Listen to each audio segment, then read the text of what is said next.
Aya, bonjour. Bonjour Hajar, 63e anniversaire du recouvrement de la souveraineté nationale. Le président de la République a eu une journée chargée hier entre recueillement au sanctuaire des martyrs, finale de la Coupe d'Algérie et cérémonie officielle au cercle militaire de Bnim Souss. Ce 6 juin correspond au 10e jour de Muharram de l'année 1447 de l'Hégire. Nous commémorons aujourd'hui Ashura, une journée de foi, de partage et de tradition. Face à la reprise de la demande, l'OPEP+ relance légèrement sa production de brut, 548 000 barils jour supplémentaires dès le mois prochain. L'Algérie verra sa production grimper de 12 000 barils jour. 3 nouveaux quais inaugurés au port d'Alger, 800 mètres supplémentaires pouvant accueillir 6 000 conteneurs pour fluidifier le trafic maritime, réduire le temps d'attente et baisser les coûts logistiques. Cessez-le-feu à Gaza, nouveau round de discussion ce dimanche au Qatar. Le Hamas conditionne cet accord par le retrait des troupes sionistes de l'enclave. Sport football, championnat d'Afrique des Nations. La sélection nationale féminine affronte ce soir le Botswana pour le compte de la première journée de la phase de poule du groupe B. Madame, Monsieur, bonjour et bonne fête de Ashura à tous. Ce 6 juin correspond au 10e jour de Muharram de l'année 1447 de l'Hégire, une journée chaude mais payée à forte portée spirituelle et symbolique. Une symbolique sur laquelle nous reviendrons dans quelques instants, le temps de dérouler les moments forts de la journée d'hier, marquée par les festivités du 63e anniversaire de l'indépendance nationale. On commence par la soirée d'hier au cercle militaire de Bnim Souss où le chef de l'État a présidé une réception officielle. Elle a été organisée en l'honneur des responsables de l'ANP en activité ou en retraite, en présence de plusieurs hauts responsables de l'État. La cérémonie s'est terminée en apothéose avec un spectaculaire feu d'artifice illuminant le ciel aux couleurs nationales. Plus tôt dans l'après-midi, Abdelmajid Tebboune a assisté à la finale de la Coupe d'Algérie de football avant de remettre le trophée à l'USMA qui s'est imposé 2-0 face au CRB. Les Rouges et Noirs remportent ainsi cette 58e édition. Les 2 buts de la rencontre ont été inscrits dans le premier quart d'heure de jeu, Ben Ayada à la 9e minute et Khaldi à la 13e. Avec ce sacre, le club de Soustara décroche sa 9e Coupe d'Algérie, égalant ainsi le record des Belouizdadi qui avait remporté l'édition 2024. Et au coup de sifflet final, la joie de l'entraîneur de l'USM Alger était incommensurable. Mohamed Lassette est au micro de Hamza Rahmouni. Alhamdoulilah, on a joué un grand club, on a travaillé pendant 2 mois, on a fait comme objectif la coupe, on avait beaucoup de blessés, mais alhamdoulilah, avec l'aide des gens comme Aya, Hadj Adlan, alhamdoulilah, Daïtou Ammar Koudri, même Saïd Allir, je pense qu'on a réussi notre pari, on a eu cette coupe. Hier, 5 juillet, le président de la République, comme il est de tradition, s'est déplacé au sanctuaire des martyrs pour s'incliner à la mémoire des Chouhada et déposer une gerbe de fleurs devant la stèle commémorative.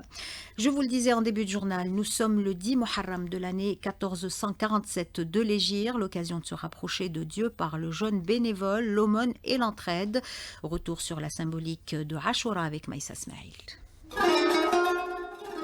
Ashura marque un événement spirituel important dans le calendrier musulman. Pour les sunnites, c'est un jour de jeûne recommandé en souvenir du salut du prophète Moussa et de son peuple. Kamel Cheket, membre fondateur de l'association des oulémas musulmans du Sahel. Et c'est le jour qui commémore la sortie d'Égypte du peuple hébreu sous la direction de Moïse alayhi salam. En commémorant ce jour, la communauté de l'islam prouve qu'elle est la seule et unique dépositaire de la tradition des prophètes alayhi salam. Nous sommes la seule communauté qui célèbre Moïse, qui célèbre Abraham, qui célèbre Jésus. Ce jour de Ashura est commémoré ou célébré par les musulmans par un jeûne bénévole qui équivaut le salaire d'une année d'assiduité au culte.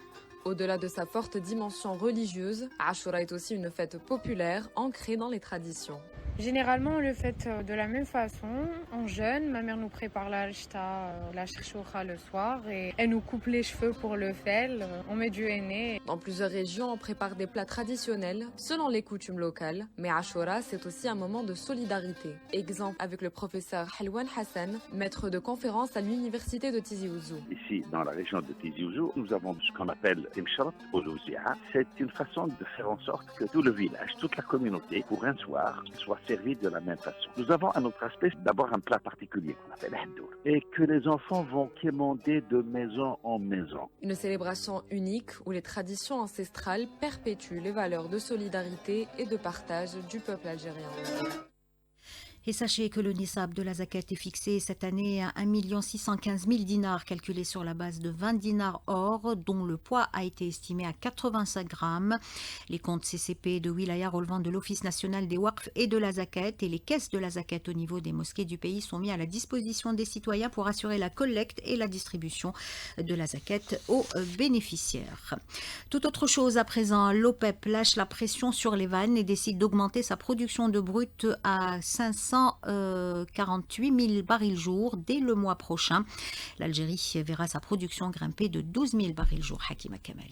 Parmi les facteurs clés à l'origine de cette décision, la conquête des parts de marché. Ali Kfaifi, expert en énergie. Depuis 2016, c'était s'adapter à la demande et réduire l'offre. Le changement par rapport à ces dernières années, l'Azerbaïdjan, l'Irak, etc. Ils se disent, au lieu d'essayer d'obtenir un prix intéressant, j'accepte un prix plus bas à condition que je prenne des parts du marché plus importantes. Ça leur permet de baisser la production de pétrole de schiste américain. Mohamed Achir, économiste, estime que cette augmentation vise à booster la croissance mondiale malgré l'éventuelle baisse du prix. Cela permettra un équilibre du prix du baril à 65 $. Actuellement, il est à 68. Mais avec cette augmentation, je pense que les marchés vont réagir. Donc, on peut constater une certaine baisse durant cet été. Abdelhamid Ouahar, diplômé de l'Institut algérien du pétrole, consultant international en stratégie de développement, explique que l'OPEP veut clairement faire face à la production en gaz de schiste américain. L'annonce faite par l'OPEP plus d'une augmentation de sa production de 548 000 barils jour à partir du mois d'août est une claire indication de sa volonté de défendre sa part de marché. D'autant plus que l'administration Trump a affirmé sa volonté d'augmenter drastiquement la production de pétrole et de gaz de schiste. Dans ce cadre, la part de l'Algérie dans la production de pétrole brut augmentera de 12 000 barils par jour à partir du mois d'août prochain. 8h07 sur Alger, chaîne 3, une lueur d'espoir peut-être pour les Razaouis. Un nouveau round de discussion est prévu ce dimanche au Qatar pour un cessez-le-feu à Raza. Le Hamas avait annoncé vendredi dernier être prêt à engager immédiatement des négociations sur une proposition de trêve parrainée par les États-Unis et transmise par la médiation du Qatar et de l'Égypte. La proposition prévoit une trêve de 60 jours pendant laquelle le Hamas relâcherait 10 prisonniers de guerre encore en vie ainsi qu'un certain nombre de corps en échange de la libération de Palestiniens détenus par l'occupant. La résistance palestinienne conditionne cet accord par le retrait des troupes sionistes de la bande de Gaza et une reprise de la distribution de l'aide humanitaire par l'ONU et des organisations internationales reconnues. Le président américain, qui doit recevoir demain lundi à Washington Benjamin Netanyahou, a estimé qu'un accord pourrait être conclu la semaine prochaine. Mais en attendant, le cauchemar des Palestiniens se poursuit à Gaza, plongé dans une situation humanitaire critique. Selon la défense civile razaoui, près de 80 Palestiniens sont tombés en martyrs ces dernières heures. Des enfants, des femmes, des vieillards, aucune cible n'est épargnée. Des victimes que le monde considère comme de simples chiffres. Dans son dernier rapport, l'Observatoire euro-méditerranéen des droits de l'homme déplore un silence international injustifiable. Le quotidien britannique The Guardian alerte, des centaines de bébés risquent de mourir en raison d'une grave pénurie de lait infantile, alors que l'occupation sioniste continue de restreindre l'aide humanitaire pouvant entrer dans la bande de Gaza assiégée. Inondation au Texas, bilan au moins 50 morts, dont 15 enfants et plus de 200 disparus. Les autorités décrètent l'état d'alerte. 30 000 personnes sont concernées. Retour chez nous, 3 quais sont remis en service au port d'Alger. Ce projet à l'arrêt depuis près de 10 ans a été entièrement relancé et finalisé par des entreprises algériennes selon des normes internationales, avec 880 mètres de quais supplémentaires d'une capacité d'accueil de plus de 6 000 conteneurs. Ces infrastructures inaugurées par le ministre des Transports devraient considérablement fluidifier le trafic maritime en réduisant le temps d'attente des navires et les coûts logistiques. Smaïl Mimoudi. L'inauguration de ces 3 nouveaux quais permettra de réduire les arrêts prolongés des navires et résoudre donc le problème de l'augmentation des surestaries due au dépassement des délais d'attente des navires. Le ministre des Transports, Saïd Saïoud. Ces 3 quais vont participer d'une manière remarquable en matière de réduction du nombre de navires en rade au niveau du port d'Alger, donc la moyenne de 7 navires et plus d'une manière journalière au niveau de la rade. Il reste le quai 18, normalement à la fin du mois de juillet, donc il sera réceptionné. La mise en exploitation de ce ce quai, donc il va participer encore à la réduction du nombre de navires en rade. Plus qu'il n'y a pas de navires en rade, plus qu'on paye moins de surestarie. Donc c'est des millions de dollars qu'on paye pratiquement gratuitement. La situation va beaucoup s'améliorer dans un futur très proche. Diminuer les surestaries permettra de réduire les frais logistiques et les coûts finaux des marchandises. Résultat, un port plus performant qui attire davantage d'armateurs et désengorge le système commercial global. Abdelhamid Boulam, directeur général du port d'Alger. C'est des quais qui peuvent recevoir des grands navires allant jusqu'à 220 mètres de longueur et qui peuvent porter 800 conteneurs. Concernant le quai 18, l'infrastructure du quai est fin prête. C'est un quai de 280 mètres linéaires. En matière de trafic, le port d'Alger reçoit annuellement 1800 navires. Il y a une tendance haussière de 25%. L'inauguration de ces 3 nouveaux quais vise à améliorer la capacité opérationnelle et renforcer la compétitivité du port pour passer d'une capacité d'accueil de 1800 navires annuellement à 2100 grands navires. L'été bat son plein, la destination prisée des vacanciers reste la plage. Malheureusement, un moment d'inattention ou d'imprudence, et c'est le drame. Depuis le début de la saison estivale, 43 personnes ont perdu la vie par noyade sur les plages ou dans les plans d'eau. Des accidents tragiques souvent évitables. La vigilance et le respect des consignes de sécurité restent de mise. Lina Adouche. Les interventions de la protection civile se multiplient sur les plages. Elles atteignent cette année des chiffres records, nous dit commandant Nessim Barnaoui, sous-directeur de l'information et des statistiques à la DGPC. Depuis le 1er juin, la protection civile a effectué 11 542 interventions. C'est un chiffre record, notamment où le mois de juin a touché pratiquement 10 000 interventions, ce qui a permis de sauver de noyades 7 534 personnes et aussi prodiguer des soins à 3 230 personnes et aussi procéder à l'évacuation vers les structures sanitaires 142 personnes. Et on déplore le décès de 43 personnes depuis le 1er juin. Des cas souvent liés au non-respect des consignes de sécurité. 19 personnes au niveau des plages interdites à la baignade et les autres au niveau des plages autorisées à la baignade, dont 12 personnes noyées hors des horaires de surveillance. Une personne, le fanion était rouge, baignade interdite. 5 personnes, fanion orange, baignade dangereuse. Protection civile appelle les citoyens à respecter les consignes émises par les agents de la protection civile et aussi à aller au niveau des plages autorisées à la baignade et ne pas fréquenter les plages interdites et aussi attention aux enfants qui fréquentent les plans d'eau. Le respect des consignes de sécurité et la vigilance restent ainsi les meilleurs moyens de prévenir les drames. Prix du président de la République de la littérature et langue amazigh. Les candidatures sont ouvertes pour cette 6e édition. Les participants ont jusqu'au 1er novembre prochain pour déposer leur dossier via la plateforme numérique Araz ou sur le site du HCA. La participation est ouverte à tous sans limite d'âge en Algérie comme à l'étranger. Culture toujours, à travers leurs pinceaux, leurs couleurs ou leurs formes. Les artistes plasticiens s'engagent contre l'injustice et portent haut la voix des peuples en lutte. C'est le cas de Jahida Houadef, une artiste engagée dont les œuvres allient création et résistance. Nadia Siassi l'a rencontrée.